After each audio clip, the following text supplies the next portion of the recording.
પ્રભુને રહેવાનું મન થાય એવું હૃદય બનાવવું મારું. હવે અંદર હૃદયમાં એટલો બધો કચરો ભર્યો હોય ને, રાગ દ્વેષ મારી તારી આ તે હાય હોય બધું ભરેલું હોય. આપણે એવો અંદર લાવીને કચરો ભર્યો ને કે બીપી મીઠું ઊંચું જ આવે અને નળિયો બ્લોક થવા માંડી. ભગવાન કે આમાં રહેવું ક્યાં મારે? હા, એટલે ભગવાનને રહેવાનું મન થાય એવું હૃદય બનાવી.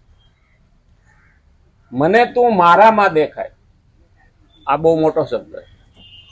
નર કરે એસી કરણી તો નરકા નારાયણ હોય.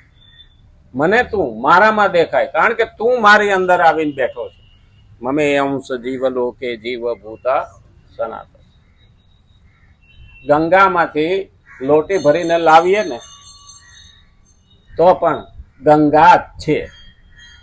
પેલી વેટી ગંગા છે ને એમાંથી લાવેલી લોટી ભરીને પણ ગંગા છે.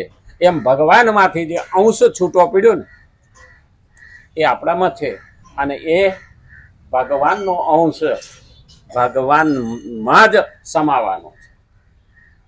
મમે અંશ જીવ લોકે જીવ ભૂત સનાતન.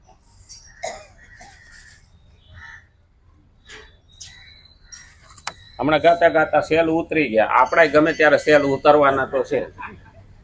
બેટરી ગમે ત્યારે ઉતરી જવાની. એટલે બેટરી ન ઉતરે ત્યાં સુધીમાં આમાં તો બદલી શકાય, આમાં બદલી શકાતું નથી.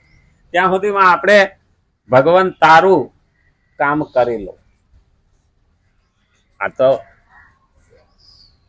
પવિત્ર પુરુષોત્તમ માસની એકાદશી છે, 11 છે.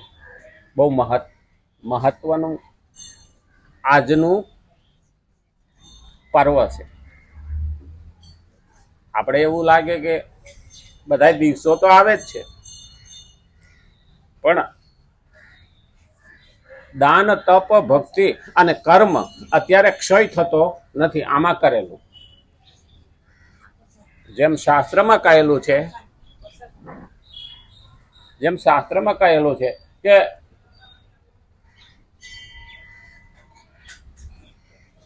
તીર્થયાત્રા તીર્થધામોની અંદર કરેલું પાપ અને તીર્થધામોમાં કરેલું પુણ્ય ક્યારેય નષ્ટ થતું નથી. એટલે આપણે ત્યાં જઈએ ને ત્યારે એ તો ધ્યાન રાખવાનું છે કે તીર્થધામમાં જઈને પાપ કરીએ નહીં.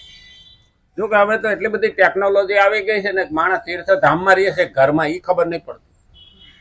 હા, ત્યાંથી આખો દાડો ફોનમાં હોય, અહીંયા અમે પૂગ્યા, અહીંયા અમે છીએ, અહીંયા આમ છે.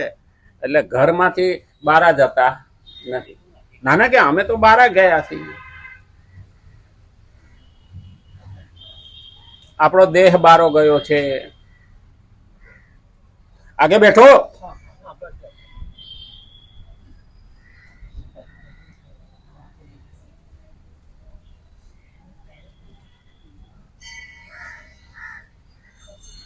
એટલે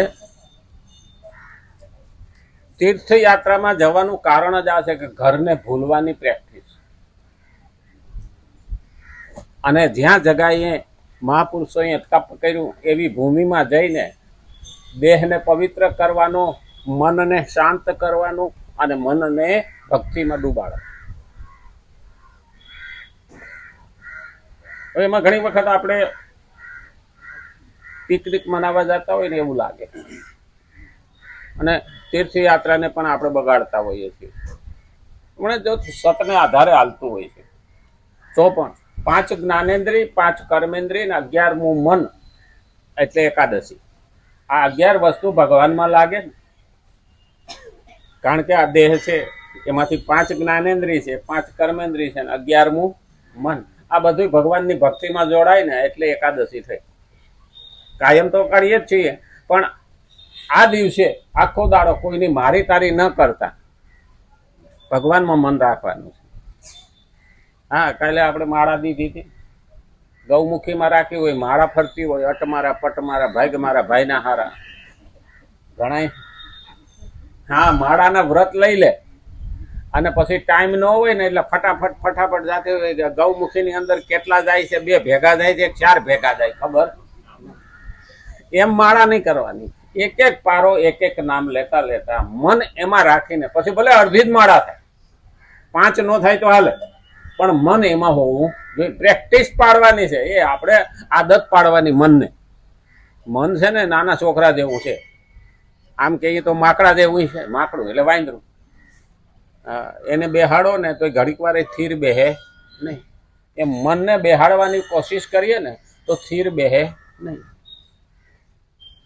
ઘણા એવું કે અમે મન તો ભગવાનમાં લગાડીએ પણ પાણીના રેલા જેવું છે કે આમે જતું રહે અને આમે જતું રહે. હાથમાંથી પાણીનો ગ્લાસ પડી જાય ને તો કઈ બાજુ રેલો હાલશે એનો નક્કી નહીં. આમે જાય આમે જાય તો એને શું કરવાનું? હું કહું પાણીને રેલો ન થવા દેવો હોય તો ફ્રીજમાં મૂકી દો, પાણી જામી જાય. પછી પડે હેઠું તો પણ રેલાતું નથી. પણ કે મનનું મને પાણી દેવું જ છે ને. મેં કીધું મન નહીં, ફ્રીજમાં મૂકી દો. મને કે કેવી રીતે મેલ મૂકું? સત્સંગમાં વારે વારે મૂકો ને એટલે મન ફ્રીજ થઈ જાય, ફ્રીજમાં થઈ જાય, એ જામી જાય. અને ધીમે ધીમે ધીમે કંઈક તરત ફ્રીજમાં મૂક્યા પછી પાણી નથી જામતું તો મન તો ક્યાંથી જલ્દી જામે. એટલે ભક્તિમાં મૂકીએ ને ત્યારે થોડો સમય એવું લાગે, એમાંથી ગરમી નીકળે. હા, પછી પ્રવાહીમાંથી ઘન થાય, પછી જામે, અને પછી હમાય બરફ જામે, પછી ઢોળાય નહીં, પછી ધ્યાન ન રહે. એટલે મનને પણ એવી રીતે પ્રેક્ટિસ પાડવાની છે. મને તે ભાઈ કીધું હતું, મને કે હું તો 10 મિનિટમાં સમાધિ લાગી જાય કે મારી.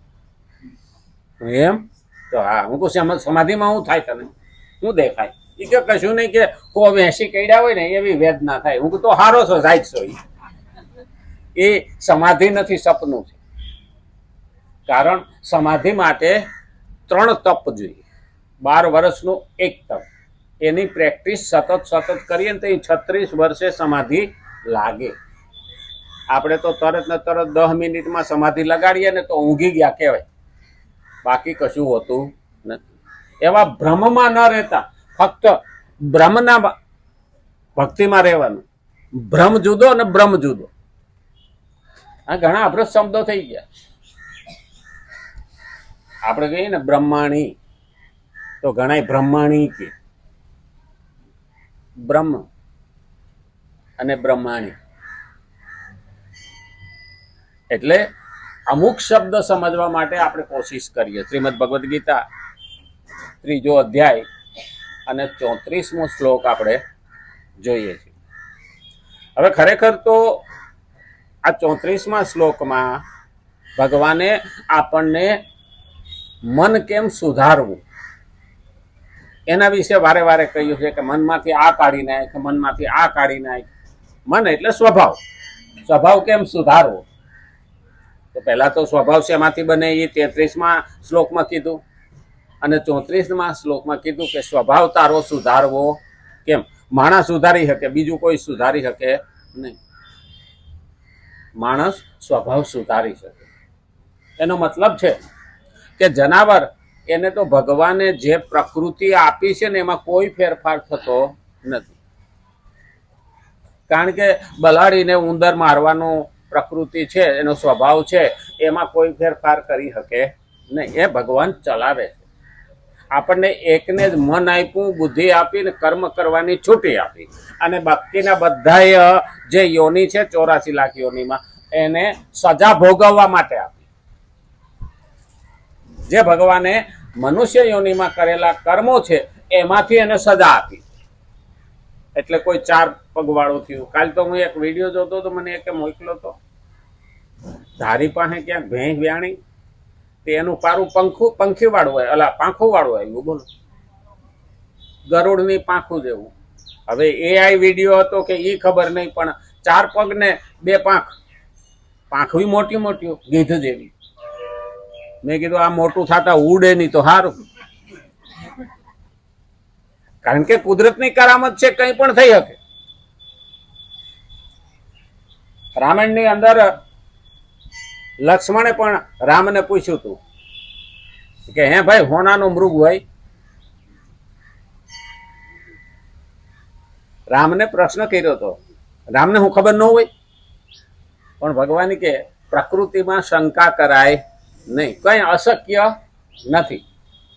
પ્રકૃતિમાં શંકા ના કરાય. અમેરિકાના જંગલમાં અમુક ઝાડવા એવા છે કે માણસ પાસેથી નીકળે તો એને વીંટળાઈ જાય અને આખે આખો ચૂસી લે, હાડ પિંજર રહે. એ માંસ પક્ષી વૃક્ષ છે. આપણે ત્યાં ઝેર કોચલા છે, ઝેર કચોલા, ધતુરો, વચનાગ ને આ બધા ઝેર નથી. જ્યાં ઝેર કચોલાનું ઝાડવું હોય એની આજુબાજુ ઘાસનું તણખલું ન થાય. અને આપણે ત્યાં લજામણી છે, આમ અડો તો તરત લજાઈ જાય છે કે નહીં? આ દરેક ની અંદર જીવ છે એટલે એને પ્રકૃતિ બતાવેલી, એનો સ્વભાવ બતાવેલો છે, ખાજવણી નહીં.